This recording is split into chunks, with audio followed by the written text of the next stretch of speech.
The movie begins in 1950, when James arrives at a sacred place. As he enters, he notices rows of students training with discipline and focus. His eyes rest on a large photo hanging on the wall, and he immediately asks to see the master. When the master appears, James asks to know about the man in the photo. The master explains that his father often told him stories about this warrior. His spirit was second to none. His controversial style and the trouble that he brought everywhere he went. He warns James that just standing in the dojo has brought disgrace to the family. To prove his point, the master orders the students to face James. In a split second, James takes them all down with precise strikes and lightning-fast moves. Now, even more intrigued, the master asks James why he's here. The story then cuts back to 1942. In the middle of the chaos of Teaup, James is currently a wing commander, decorated with medals for his bravery, serving with the Allied forces as the Japanese army advances relentlessly, and the defenses of the Allies are collapsing during a fierce dogfight. James's plane is hit. He tries to make an emergency landing deep in enemy territory, surviving with serious injuries. As he staggers out of the wreckage, a group of Japanese soldiers surrounds him.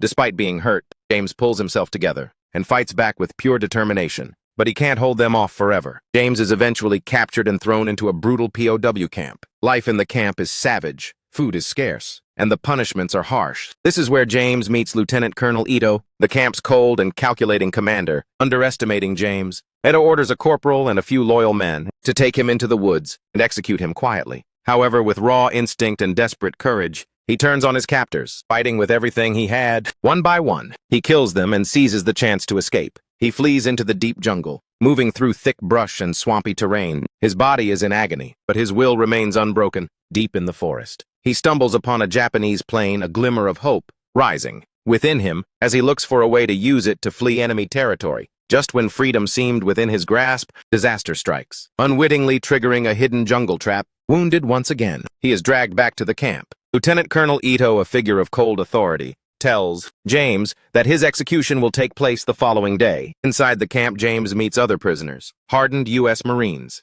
Filipino resistance fighters, and Allied soldiers from various nations. Despite the suffering, they cling to survival, each one with their own story of pain and endurance. The next day, Ito stages a brutal display. He forces James to face another prisoner, a giant of a man who is near starvation. The fight is savage. James manages to come out on top, but the victory feels hollow. The man he defeated wasn't the enemy, but a fellow prisoner, forced to fight for the amusement of their captors. Ito's second in command sees James as a threat and demands permission to kill him immediately. But Ito coldly refuses, explaining that James's time will come when it's right. For now, he wants to keep watching. James is then summoned to Ito's office, where the commander studies him intensely, as if trying to decide if James is a rival or perhaps something more valuable. While in the camp, James meets a woman forced into service as a nurse for the Japanese soldiers. Teresa cares for the sick and the wounded, but her position leaves her trapped and vulnerable. Through quiet exchanges, James learns her story and sees her resilience behind the hardship. Her presence becomes a rare source of humanity. In a place ruled by cruelty, the lieutenant Colonel becomes increasingly curious about James's extraordinary skills. He questions James directly, pressing him to reveal the source of his training and demanding to know how he mastered techniques considered forbidden. James refuses to provide any answers. He remains silent about his master, unwilling to betray the one who taught him. Ito's interest quickly shifts to threats. He threatens to have James killed the next morning and orders his men to drag him away. The next day, James is dragged back to the camp's makeshift arena once again. He is forced into battles, brutal fights against other prisoners. Each fight is a ruthless test of endurance. The guards watch with cold amusement, while James struggles not just for his own survival, but for the slim hope that his suffering might one day bring freedom. Amidst this despair, James starts to form a plan. He decides to steal a radio from the Japanese soldiers, hoping to send a distress signal. While carrying out his assigned labor, James whispers his plan to a few trusted prisoners. Together, they create a clever distraction, luring several guards away from their posts. In the chaos, James seizes the opportunity to sneak into a guarded tent. He moves quickly, trying to nab the radio. The next day, the prisoners gather for a harsh reminder of their situation. Lieutenant Colonel Ito calls a meeting. His voice is cold and authoritative. He warns them that any attempt at escape will be punished. Severe punishment. To prove his point, he issues brutal punishments for those he suspects of plotting.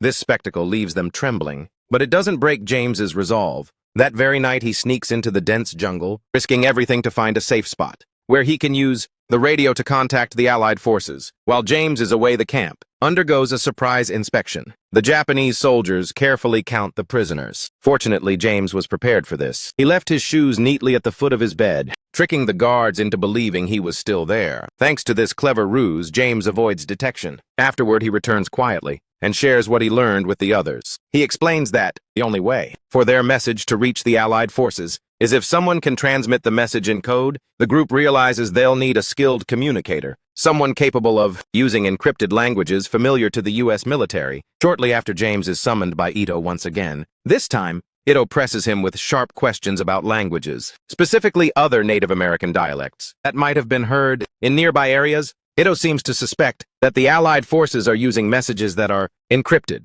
However, James denies any knowledge of these languages. His act of ignorance infuriates Ito. In a fit of rage, Ito makes a declaration: no prisoner under his control will ever see their families again. To give his words more weight, he orders James to be tied tightly to wooden posts in front of the entire camp. Several guards step forward and begin beating him mercilessly. The blows leave James bloody and broken. When Ito finally releases him, it's not out of mercy, but to throw him into another fight for survival. Battered and bruised, he faces his opponent alone. Every single move demands every bit of his remaining strength, but he refuses to stay down, summoning his last ounce of endurance. He defeats his rival. However, instead of rewarding his victory, Ito turns that moment into a nightmare. With total coldness, he orders the execution of several other prisoners. Then he beats James unconscious. When James wakes up, he is lying on a bed. His wounds are carefully bandaged. Beside him is the woman, forced to work as a nurse in the camp. She gently explains that James is the first prisoner to ever receive such treatment. In her eyes, it is a strange kind of luck, even though it comes in a place where luck usually carries no meaning. Her words remind James that even in this heartless world,